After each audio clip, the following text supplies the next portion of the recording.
Bonsoir Christelle. Bonsoir. Les filles, j'ai la chance ce soir d'être avec Christelle, qui est notre psy secret de fille. Nous avons Virginie. Virginie, elle a 26 ans. Oui. Et Virginie, en fait, elle a des enfants. Oui.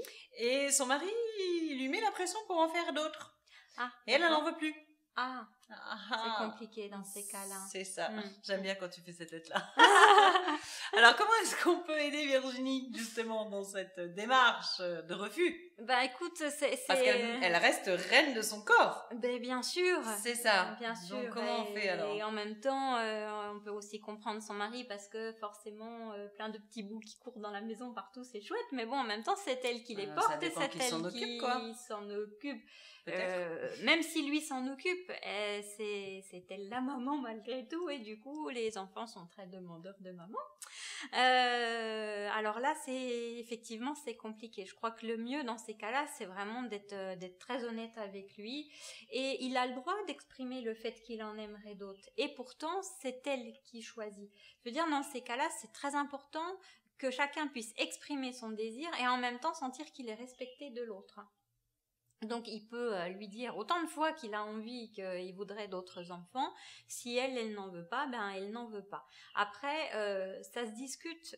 Peut-être que lui expliquer à lui les vraies raisons pour lesquelles elle ne veut plus d'enfants, ça peut être une bonne chose parce que tout n'est pas négatif. Voilà, parce que l'idée c'est peut-être qu'il se dit avoir d'autres enfants, c'est agrandir notre foyer, c'est plus d'amour. Enfin, c'est certainement quelque chose de positif pour lui.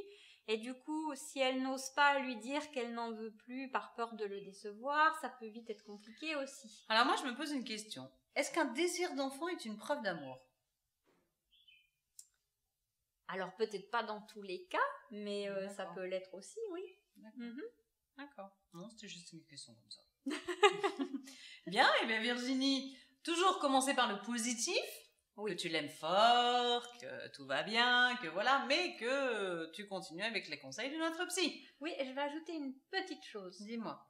Ce qu'elle peut aussi lui dire, c'est qu'elle n'en veut plus pour l'instant. Parce que peut-être que pour le moment, Virginie n'en veut plus du tout. Sauf que dans 10 ans, elle peut d'un seul coup avoir de nouveau un désir d'enfant.